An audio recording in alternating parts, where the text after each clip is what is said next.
This video contains news and analysis related to a recent terror attack in Kashmir. The content may include sensitive visuals and discussions that could be distressing to some viewers. Viewer discretion is advised. We strongly condemn all forms of violence and terrorism. The purpose of the content is solely to inform and create awareness based on verified reports. Top quality और consistent performance के लिए सिर्फ silver pump नाम याद रखना। পাকিস্তানের সঙ্গে সংঘর্ষ বিরতি চুক্তি হলেও সিন্ধু জলচুক্তি নিয়ে ভারতের অবস্থান এখনই পাল্টাচ্ছে না। সিন্ধু জলচুক্তি নিয়ে ভারত যা যা সিদ্ধান্ত নিয়েছে এখনই তার কোনো পরিবর্তন হবে না। বিদেশ মন্ত্রক সূত্রে কি খবর আমি জানবো আমাদের রিপোর্টার জ্যোতির্ময় কর্মকারের কাছ থেকে। জ্যোতির্ময়, দেখো, কোন টার্মস অ্যান্ড কন্ডিশনের ভিত্তিতে এই সিজ ফায়ার ঘোষণা করা হয়েছে তা কিন্তু এখনো পর্যন্ত ক্লিয়ার নয় বা চূড়ান্তও নয়। আগামী 12ই মে দুই দেশের director general of military operation তারা বৈঠকে বসবেন। কোথায়, কখন, কোন জায়গায় বৈঠকে বসবেন তাও এখনো পর্যন্ত ঠিক হয়নি। স্বয়ং মার্কিন প্রেসিডেন্ট ট্রাম্প তিনি জানিয়ে দিয়েছেন যে একটি নিউট্রাল প্লেসে বৈঠক হবে। সেক্ষেত্রে ভারত পাকিস্তান সীমান্তে এই বৈঠক আদৌ হবে কিনা তা নিয়ে প্রশ্ন রয়েছে।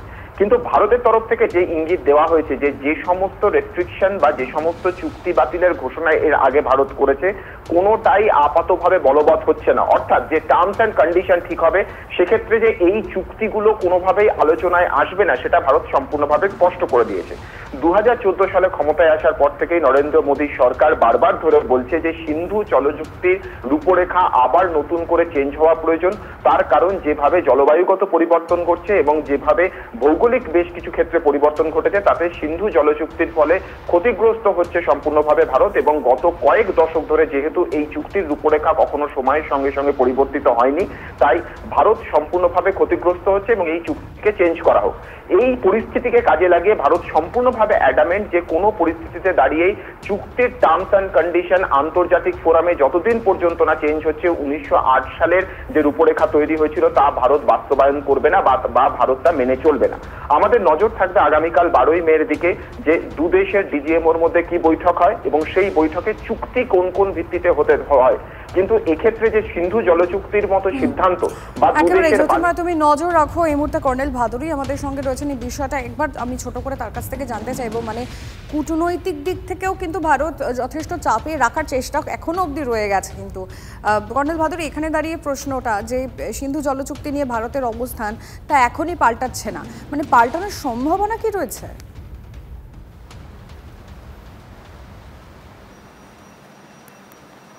না, দেখুন, ওই ইন্ডাস ওয়াটার ট্রিটি হোক বা অন্য কোনো ট্রিটি হোক বা ডিজিএমওর নেগোসিয়েশন হোক, ব্যাপারটা হচ্ছে যে ইন্ডিয়া পাকিস্তানের যে কনফ্লিক্টটা ওটা একমাত্র সলিউশন হচ্ছে ওই যে এই কাশ্মীরে যে লাইন অফ কন্ট্রোল, ওই লাইন অফ কন্ট্রোলটার যতক্ষণ না স্টেটাস চেঞ্জ হচ্ছে, হয় লাইন অফ কন্ট্রোলটা কমপ্লিটলি মুছে গেল কিংবা লাইন অফ কন্ট্রোলটাতে একটা ইন্টারন্যাশনাল স্যাংটিটি এলো, লাইন অফ কন্ট্রোলটাকে ইন্টারন্যাশনাল বাউন্ডারিতে কনভার্ট করা হলো।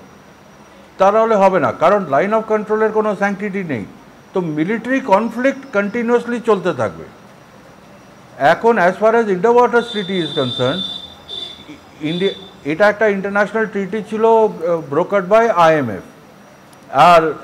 আর এটা যদি ইন্ডিয়া ইউনিল্যাটারালি উইথড্র করে নিয়েছে তাহলে শুধু একজনেরই রোল আছে, সেটা হচ্ছে IMF হয় এগ্রি করবে কিংবা এগ্রি করবে না।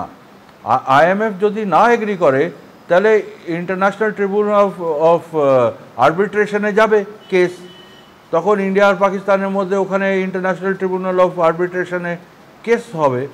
এখন সেইটার ভার্ডিক্ট যবে আসবে, তো এটা তো লং টার্ম একটা ইস্যু। এই কনফ্লিক্টটা তো চলতেই থাকবে। আমরা কতটা জল থামাবো?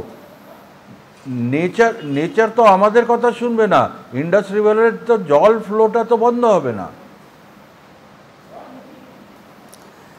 একেবারেই কর্নেল ভাদুরী, হ্যাঁ বুঝতে পারছি আপনার কথা, তবে আরো আবার কথা হবে এই বিষয়ে।